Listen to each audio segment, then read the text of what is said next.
Waterfalls actually have always been important to the city of Hamilton, right from the earliest settlers to today's residents and tourists. Without the Niagara Escarpment, Hamilton's numerous waterfalls and cascades would not exist. As the water from our creeks makes its way to Lake Ontario, it plummets over the steep rock face of the escarpment. The formation of the Niagara Escarpment began over 450 million years ago, when the Appalachian Mountains were forming on the east coast of North America. Eroded sediment deposited from the east, the marine organisms that flourished in a warm ocean located where Michigan State is now, erosional processes and glaciation have worked to form the Niagara Escarpment that we know today in this area as the Hamilton Mountain. After the retreat of the glaciers, Hamilton's escarpment, creeks, and watersheds became habitat for a diverse variety of plants and animals. Now, the Niagara Escarpment serves as one of the key ecological linkages within the city of Hamilton and provides shelter to some of the rarest species in all of Ontario. For example, small, slow-growing eastern white cedars cling to the cliffs of the escarpment, with many being over 1,000 years old. Due to the geological and ecological significance of the Niagara Escarpment, the United Nations declared this natural feature as a World Biosphere Reserve in 1990.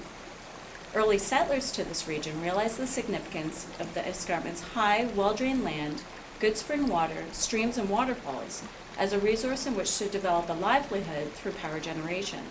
This is why many communities in the area surrounding downtown Hamilton, such as Ancaster, were founded before Hamilton itself. Darnley Cascade is named after this gristmill here behind me, and this area had its industrial beginnings in 1801 when Jonathan Morden built the first sawmill on Spencer Creek, which is located just on the other side of this gristmill in this area that is now known as Crooks Hollow. Now, James Crooks, who was a Scottish immigrant, constructed a new dam south of the Morden property and completed his mill in 1813. Now, this mill was named Darnley Grist Mill, and it was named that after the Scottish hero, Lord Darnley. So, James Crooks was an industrialist and went on to build an industrial empire in this area, which was the largest in Upper Canada, and even massive by today's standards. It was a 100-man workforce and their families that lived in this community here, bordering Spencer Creek and Darnley Grist Mill and Darnley Cascade. In the Hamilton area, some industries that relied on waterfall power included grist mills, sawmills, paper mills, flour mills, and even blacksmithing. So, the Niagara Escarpment and Hamilton's waterfalls were a great source of prosperity in the region due to their power supply and bountiful natural resources.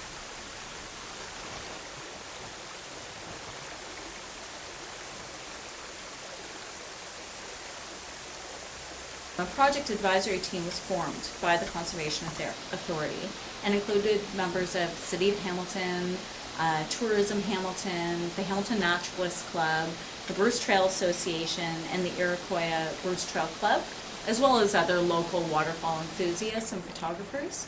And since there was no international standard, definition, or criteria used to identify a waterfall, the project advisory team defined a waterfall for the purpose of the Waterfalls and Cascades of Hamilton Research and Inventory Report.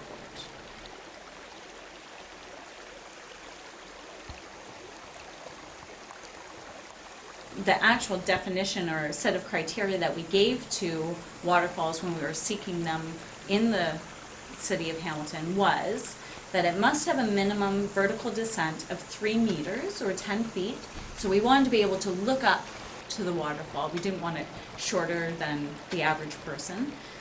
We wanted it to have a minimum crest width, so at the top of the waterfall, the crest, we wanted it to be minimum 1 meter or 3 feet. And it had to have some natural component. It couldn't be entirely man-made. The water must be flowing over the waterfall at least during peak storm events. And the waterfall must be photographed with water flowing over the rock face. So someone had to witness it and document it. Once that was set out, the waterfalls were identified within the city of Hamilton's boundaries through computer-aided techniques and field surveying. A cascade is actually a form of waterfall. However, where a waterfall is characterized as dropping vertically or nearly vertically. A cascade rushes down the slope somewhat smoothly or in a series of small individual drops. So a waterfall is very vertical, and a cascade is more sloping and stair-like.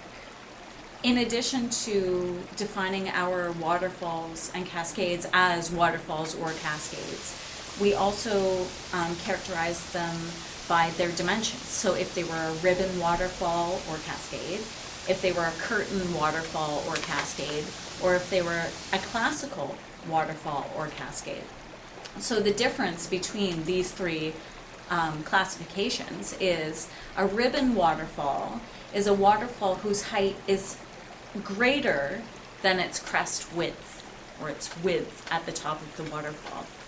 A curtain waterfall is a waterfall whose height is smaller than its crest width.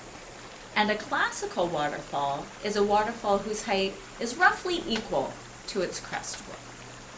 Many of our waterfalls are ribbon waterfalls within the city of Hamilton. We have a few that are classical. One that everyone knows within the city of Hamilton is Webster's. Its height and width are nearly equal. It is the widest waterfall in Hamilton. It's 30 meters wide and it's 22 meters tall.